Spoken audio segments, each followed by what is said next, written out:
Doctor Aamir Liaquat اور ابو طالب کی جنت۔ میں اس جنت میں جانے کو تیار نہیں جہاں ابو طالب موجود نہ ہو۔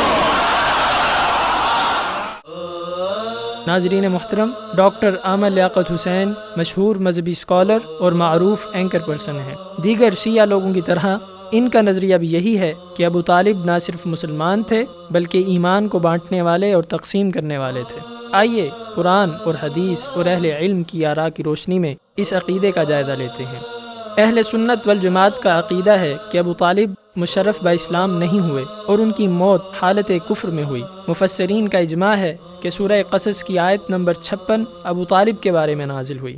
إنك لا تهدي من أحببت ولكن الله يهدي من يشاء وهو أعلم بالمهتدين۔ اے نبی، آپ جسے چاہیں ہدایت نہیں دے سکتے مگر اللہ جسے چاہتا ہے ہدایت دیتا ہے، اور وہ ان لوگوں کو خوب جانتا ہے جو ہدایت قبول کرنے والے ہیں۔ اسی آیت کے تحت حوالے کے لیے دیکھیے تفسیر بغوی، تفسیر کشاف، تفسیر قرطبی، تفسیر نصفی، تفسیر ابن کثیر، تفسیر جلالین، تفسیر روح المعانی، تفسیر مظہری اور دیگر عربی تفاسیر۔ اردو تفاسیر میں معارف القرآن، مفتی اعظم پاکستان مفتی شفیع دیوبندی، تفہیم القرآن مولانا سید ابو الاعلی مودودی بانی جماعت اسلامی پاکستان، موضح القرآن مولانا نعیم مراد آبادی بریلوی، محشی ترجمہ قرآن احمد رضا خان بریلوی۔ امام قرطبی تفسیر قرطبی میں لکھتے ہیں قال الزجاج اجمع المسلمون على انها نزلت فی ابی طالب۔ زجاج نے کہا کہ مسلمانوں کا اس بات پر اجماع ہے کہ یہ آیت ابو طالب کے بارے میں نازل ہوئی ہے۔ کتب احادیث میں سے امام بخاری نے باب قصہ ابی طالب کے تحت متعدد روایات لائی ہیں، جن میں سے ایک حضرت عباس بن عبد المطلب رضی اللہ عنہ سے مروی ہے، جس میں فرمایا گیا ہوا فی زحزاح من نار،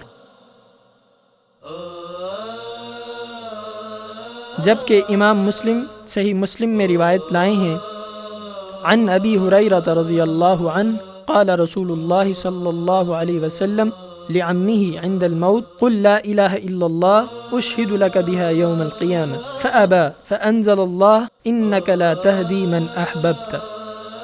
حضرت ابو ہریرہ رضی اللہ عنہ کہتے ہیں کہ حضرت صلی اللہ علیہ وسلم نے اپنے چچا سے ان کی موت کے وقت فرمایا آپ لا الہ الا اللہ پڑھ لیں، میں قیامت کے دن آپ کی گواہی دوں گا۔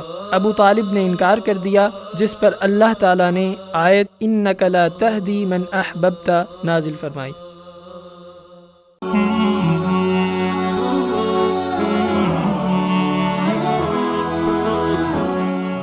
لا